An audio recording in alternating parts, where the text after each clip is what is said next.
भगवान मथुरा में जाते हैं और मथुरा में जाने के पश्चात मथुरा नगरी में भ्रमण करने के पश्चात भगवान यज्ञशाला में गए जहाँ धनुर्भंग भगवान ने किया। कंस को ज्ञात हो गया कि कृष्ण और बलराम मथुरा पधार चुके हैं।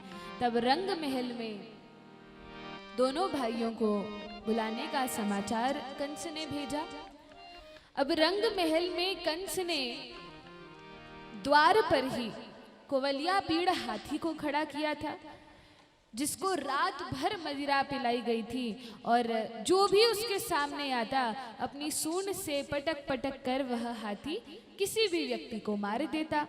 तो द्वार पर कंस ने कोवलिया पीड़ हाथी खड़ा किया और भीतर कई पहलवानों को कंस ने बुलाया, मल्ल युद्ध करने वाले पहलवानों को बुलाया और कहा, देखो घोषणा तो यह हुई है कि यह रंगमंच है और बड़े बड़े योद्धा अपनी शक्ति का प्रदर्शन करेंगे, लेकिन जैसे ही कृष्ण और बलराम आए देर मत करना, मौका मिले तो उन्हें मार ही देना। कंस ने तो ऐसी आज्ञा दे दी। कहा ठीक है। अब जैसे ही भगवान रंग महल में प्रवेश करने के लिए, रंगमंच पर प्रवेश करने के लिए गए तो द्वार पर ही कोवलिया पेड़ हाथी खड़ा था।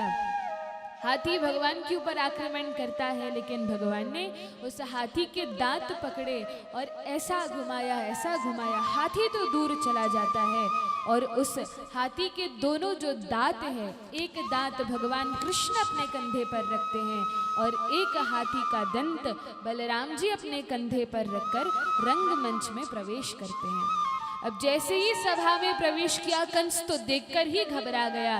वैसे भी कंस बड़ा भयभीत रहता था भगवान कृष्ण से, क्योंकि उसको ज्ञात था यही मेरी मृत्यु का कारण बनेंगे। बड़ा भयभीत हुआ, अरे कोवलिया पेड़ का भी वध कर दिया। अब कंस अपने आसन पर तो बैठा है, लेकिन बड़ा भय लग रहा है। अब पहलवानों से कहा, मल्ल योद्धाओं से कहा, देखो तुरंत कृष्ण बलराम को मार देना। इन्होंने चाणूर, मुष्टिक आदि पहलवानों ने युद्ध तो किया। भगवान ने जब तक इच्छा होती है युद्ध करते हैं, और जब सोचा कि अब बहुत समय हुआ, ब्रजवासियों के हृदय में कंपन होने लगा, कौन जीतेगा कौन जीतेगा, तब भगवान ने इन सबका उद्धार किया और हाथ में वह हाथी का दंत लेते हुए भगवान मंच पर चढ़ते हैं। कंस बड़ा भयभीत हो गया। भगवान ने कहा, आप तो मामा जी हैं, हम आपको प्रणाम करने के लिए, आप मथुरा के राजा हैं, आ रहे हैं। लेकिन कंस बड़ा भयभीत है। भगवान जैसे ही ऊपर जाते हैं कंस नीचे आ जाता है। अब भगवान नीचे आए, कंस ऊपर, भगवान ऊपर, कंस नीचे, और यह तमाशा चलने लगा। ब्रजवासी देखकर हंस रहे हैं कि यह क्या हो रहा है। कंस इतना डर रहा है छोटे छोटे बालकों से। भगवान की आयु कितनी थी? कहा 11 वर्ष की आयु थी। लेकिन कंस तो बहुत भयभीत है और इस प्रकार से भगवान ऊपर गए मारने के लिए, लेकिन कंस भय से नीचे आया। भगवान नीचे आए, कंस ऊपर गया, तब भगवान ने कंस को पकड़ लिया, युद्ध किया कंस के साथ, और कंस को लेटाकर भगवान अपना पांव ऊपर करके कंस पर प्रहार करने ही वाले थे कि कंस के प्राण निकल गए। अभी तो मारा भी नहीं था, कंस को मारने ही वाले थे, लेकिन पहले ही हार्ट अटैक आ गया और कंस के प्राण निकल गए। बोलिए वृंदावन बिहारी लाल की जय।